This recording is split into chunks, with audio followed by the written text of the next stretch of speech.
एक राजा की 6 पत्नियां थीं। राजा उन सभी को बहुत चाहता था। वो बहुत ही नेक दिल और प्रजावत्सल राजा था। राजा जय सिंह के राज्य में पशु पक्षियों से लेकर मनुष्य तक सब खुश थे, परंतु राजा के मन में एक गहरा दर्द छिपा था। उनकी 6 पत्नियां थीं, पर उनमें से कोई भी उसे संतान सुख नहीं दे पाई थी। ये दर्द हमेशा उनको कचोटता रहता था। राजा ने इसके लिए अनेकों यज्ञ और पूजा पाठ करवाए। जिस पंडित ने जैसा बोला, राजा ने वैसा ही किया, पर किसी की कोई भी युक्ति काम न आई। संतान की चाह में राजा ने एक एक करके 6 शादियां की, पर किसी भी रानी से उसे संतान सुख की प्राप्ति नहीं हुई।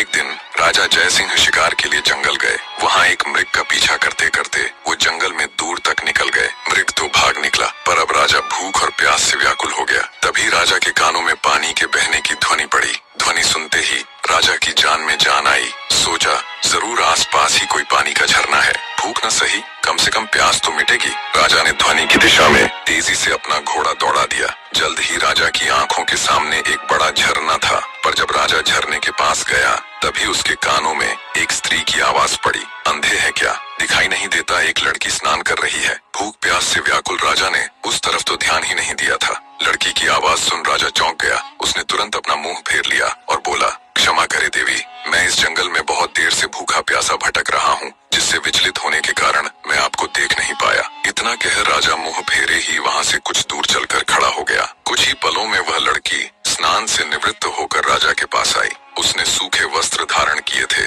और हाथ में कुछ फल लिए हुए थे। वह राजा के पास आकर बोली, महाशय, अब आप पानी पी सकते हैं। राजा ने झरने से पानी पिया और लड़की के दिए फल खाए। पानी और फल से उनकी भूख प्यास शांत हुई। राजा ने लड़की की ओर देखा और पूछा, हे सुंदरी, तुम कौन हो और इस जंगल बियाबान में अकेली क्या कर रही हो? लड़की ने जवाब दिया, मेरा नाम मोहिनी है। मैं पास के गांव में रहती हूँ। रोज यहाँ स्नान करने आती हूँ और जंगल से लकड़ियाँ इकट्ठा करती हूँ। ये झरना जंगल के बीच में है, इसलिए यहाँ कोई नहीं आता। राजा जय सिंह मोहिनी की सादगी और सुंदरता पर मोहित होकर बोला, मोहिनी, तुम्हारी मदद के लिए शुक्रिया। आज तुमने मेरी जान बचाई है, वरना मारे भूख प्यास के मेरे तो प्राण निकलने वाले थे। मोहिनी बोली, महाशय, अब आप भी अपना परिचय दीजिए। राजा ने गंभीर होकर कहा, आज नहीं सुंदरी, फिर कभी मैं जरूर तुम्हें अपना परिचय दूंगा। इतना कह राजा ने अपने घोड़े पर सवार होकर वापस अपने राज्य की ओर प्रस्थान किया। परंतु राजा के मन में अब भी रह रहकर कामिनी के विचार आ रहे थे। उसकी सुंदरता,